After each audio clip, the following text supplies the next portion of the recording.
হেই WhatsApp পোলাপেন, কী অবস্থা? আশা করি সবাই অনেক ভালো আছো। আমার বড় ফিরে কয় ডাক দিয়া কয় খাজারে তোমার বদন কেন এত প্লান বাবাই কয় বাবা রে রে গেরত ওই দেন এই বাবুর চিকোবাচ্চাম যে টাকা দিয়ে বাচ্চু আরে বাবা ড্রেস তো বানাইছো আই সর্বনাশ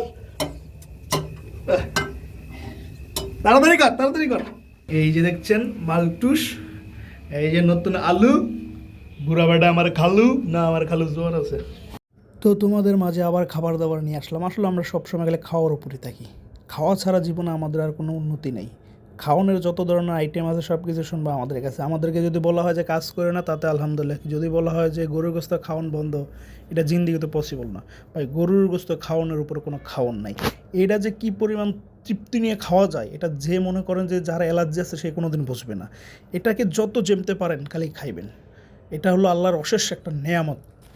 দেখ কপাল কতটা খারাপ, আচ্ছা গরিব দেখা একটা দুটো তিনটে দামরা দামরা বেটা গেলে এনে বয়ে বয়ে আমি খাইতেছি।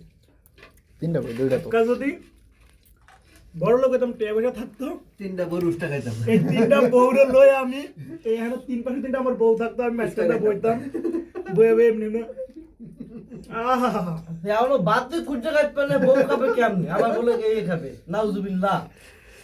ভাই হালাল বউ নয় জুবিলা কত কিন্তু মাশাআল্লাহ কইবা। তিনটা বউ থাকতো, কপাল কতটা খারাপ। এই দামরা দামরা বেড়াটি আমার বাড়িতে বইবে, এটা কি ভালো লাগে? গাছে কাটাল গবে তা সে পারে না যে আটটা আবার বউ চালাবে তিনটারে। আজকে আমার একটা বউ নাই বলে এই দুঃখ নিয়ে আমার সব সময় কাটাইতে হয়।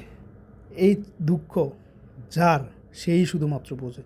এটা যে আমি আপনাদেরকে কোনোদিন ভুলেও বোঝাতে পারবো না। এই আফসোস নিয়ে আমার প্রতিটা রাত কাটে।